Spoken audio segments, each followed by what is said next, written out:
Assalamualaikum warahmatullahi wabarakatuh. Tetap semangat di masa sulit. Kita ketemu lagi dalam grafologi.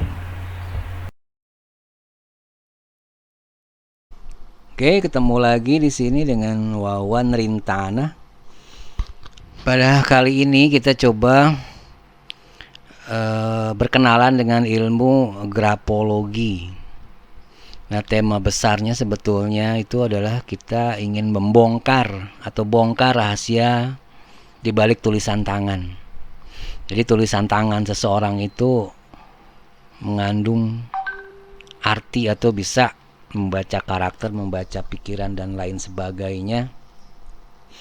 Nah, untuk lebih jauhnya kita kenalan dulu dengan grafologi.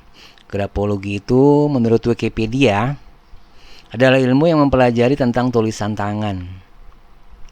Grafologi berasal dari bahasa Yunani. Grafo yang berarti saya menulis dan logos yang artinya ilmu. Ya. Kemudian sejarah grafologi itu dimulai sejak masa Aristoteles sekitar 300 tahun sebelum Masehi. Jadi beliau mengatakan bahwa kata-kata atau kalimat adalah simbol dari pengalaman mental. Sedangkan kata-kata yang ditulis adalah simbol-simbol dari kata-kata yang diucapkan. Seperti suara yang diucapkan, tidak semua suara sama, begitu juga tulisan. Pada tahun 1622, buku grafologi yang terkenal karya Camillo Baldi diperkenalkan. Dia adalah seorang doktor dalam bidang filosofi dan kesehatan. Dia juga merupakan profesor pada bidang yang sama di Universitas Bologna. Oke. Kemudian grafologi juga akhirnya menunjukkan perkembangan ketika beberapa perguruan tinggi di Eropa kita pada tahun 1870 menyediakan program studi mengenai grafologi. Dan yang berkuliah di sana mendapat gelar PhD. Dan ini termasuk dalam ilmu psikologi. Dan salah satu universitas yang menawarkan ilmu ini adalah University of Barcelona di Spanyol. Kemudian di Prancis akhirnya dibentuk sebuah organisasi profesional yaitu Society Grafologi untuk mengeksplorasi antara grafologi dan kepribadian. Oke, sekarang kita coba lebih dalam lagi berkenalan dengan grafologi. Apa saja sih yang diteliti atau yang dianalisa oleh grafologi? Jadi dalam pendekatan grafologi ini ada dua metode, yaitu satu adalah metode atomistik. Metode atomistik ini yang akan dilihat adalah layout dari sebuah tulisan. Kemudian dimensi, ukuran huruf atau kalimat dalam tulisan. Kemudian tekanan atau kedalaman tulisan. Setelah itu gaya menulis, kecepatan menulis, kontinuitas, arah, dan bentuk huruf. Jadi semua ini diteliti atau dianalisa menurut metode yang disebut dengan atomistik. Kemudian pendekatan grafologi selanjutnya atau yang kedua itu disebut dengan metode Gestalt atau holistik. Ada 3 yang dianalisa, yaitu menurut metode Gestalt ada yang namanya the picture of space, bagaimana menunjukkan si penulis memandang dunia.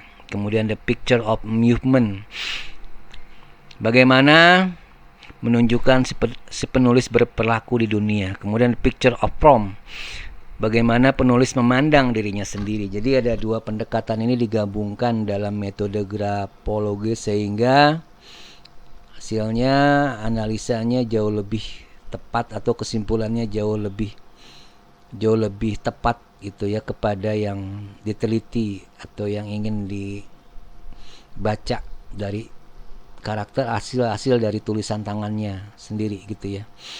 Jadi tulisan tangan ini bisa dibongkar secara psikologi, karena memang dalam tulisan tangan ini yang menulis itu adalah seorang menulis itu tidak direncanakan, yaitu datang dari alam bawah sadarnya sebetulnya. Kemudian manfaat dari grafologi itu pertama adalah secara umum untuk mengetahui karakter, potensi, motivasi, kestabilan emosi, keadaan mental, kekuatan dan kelemahan, sehingga dapat diarahkan dengan tepat. Kemudian bagi orang tua biasanya digunakan untuk memahami potensi anaknya, sehingga dapat dijadikan pertimbangan untuk mendidik anaknya. Kemudian bagi pelajar atau mahasiswa, dapat digunakan untuk mengarahkan jurusan yang tepat sesuai bakat dan minatnya. Kemudian bagi dunia kerja biasanya dipakai untuk menyeleksi atau menempatkan karyawan. Dunia hukum biasanya digunakan untuk proses forensik, misalnya untuk menyelidiki sebuah kasus gitu ya. Kemudian dunia medis itu bisa digunakan untuk mendeteksi awal untuk beberapa jenis penyakit. Oke. Ini lagi kita coba bongkar lagi analisa grafologinya, bisa untuk kondisi kesehatan. Kalau misalnya teman-teman melihat sebuah tulisan yang sangat kecil, teman-teman misalnya melihat tulisan yang sangat kecil atau bahkan mungkin sulit dibaca, bisa jadi hal itu menandakan bahwa seseorang yang menulis itu mempunyai gejala Parkinson. Kemudian jika lingkar huruf B tidak selesai, bisa jadi ada ketidakteraturan tekanan darah di sekitar otot jantung. Atau secara emosional bisa jadi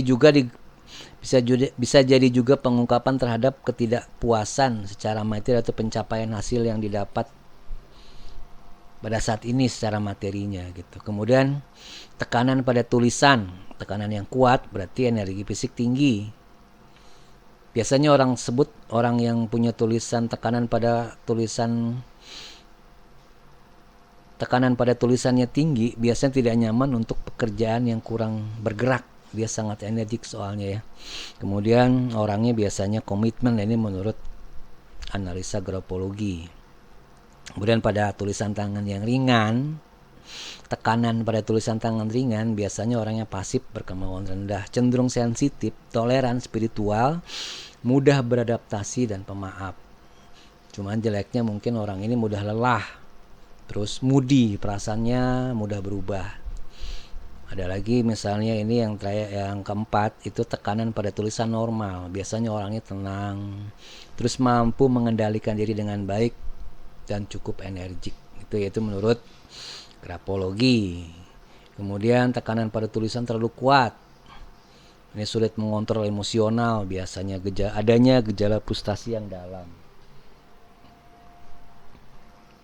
Kemudian tekanan tidak teratur, misalnya tadinya tekanannya kuat, kemudian normal, kemudian lemah, ya tekanannya berubah-ubah, biasanya emosinya tidak stabil. Kemungkinan juga adanya gangguan pada saraf. Terus secara emosional juga orang tersebut biasanya kesulitan mengatasi gangguan frustasinya gitu.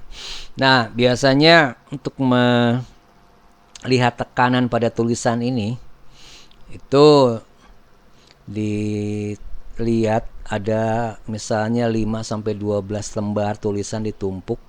Jadi nanti kelihatan tekanannya sangat kuat, dia sampai berapa lembar bisa tekanan tulisannya gitu, yaitu bisa menandakan kalau zaman dahulu tuh pakai karbon gitu ya. Cuman mungkin sekarang kalau karbon agak susah, itu bisa dulu pakai kertas karbon gitu ya, pakai kertas karbon. Sekarang mungkin kertas karbon agak sulit, pakai tulisan yang di lapis kertas bawahnya banyak, mungkin tanpa karbon, walaupun memang agak sulit dilihat, mungkin pakai kaca pembesar itu bisa terlihat gitu, karena memang grafologi salah satunya adalah harus menggunakan kaca pembesar mungkin ya di sini. Oke. Begitu saja mungkin grafologi. Mungkin nanti kalau ada yang minat lagi bisa kita bahas lebih dalam lagi, karena banyak aspek yang dilihat dari grafologi ini. Selain tulisan tangan juga ada tanda tangan, terus juga mungkin ada margin, analisa marginnya, terus ada lagi yang lainnya, misalnya bagaimana orang ini nanti, orangnya misalnya dia sangat ambisius, atau misalnya untuk merubah perilaku yang dari apa namanya, terlalu perhitungan atau terlalu memperhitungkan menjadi lebih berani lagi, atau membongkar mental block segala macam, karena dihubungkan dengan NLP dan hipnosis gitu ya. Itu bisa kita bahas bila teman-teman ingin mengupas lebih jauh lagi tentang grafologi. Dan pasti di grafologi ini juga memang nanti akan ada bahasan tentang NLP dan hipnosis gitu ya. Karena dalam NLP dan hipnosis juga itu mengenal bahasa verbal dan non-verbal gitu. Semua itu diarahkan dan semua itu dapat diprogram untuk satu tujuan gitu ya. Nah, NLP juga sebetulnya grafologi juga maksud saya sebetulnya bisa untuk diarahkan. Mungkin diarahkan berubah perilakunya ke arah lebih baik gitu ya. Ini bisa juga dengan mengubah tulisan. Kalau misalnya seorang itu masih di bawah 15 tahun, mungkin bisa dengan merubah tulisan bisa merubah karakter gitu. Cuman kalau di atas seperti itu mungkin ada peran NLP atau hipnosis yang bisa membantu hal tersebut gitu ya. Kemudian juga tulisan adalah termasuk bahasa nonverbal dan jauh lebih bersifat personal gitu untuk diekspresikan. Jadi tulisan itu adalah bahasa dari pikiran kita sendiri, atau dengan kata lain disebut dengan brain writing gitu. Oke, kemudian artinya bahwa grafologi, hipnosis, dan NLP mempunyai satu kesamaan, yaitu mempelajari perilaku dan pikiran dari alam bawah sadar gitu. Oke, sekian dari saya, Wawan Rintana.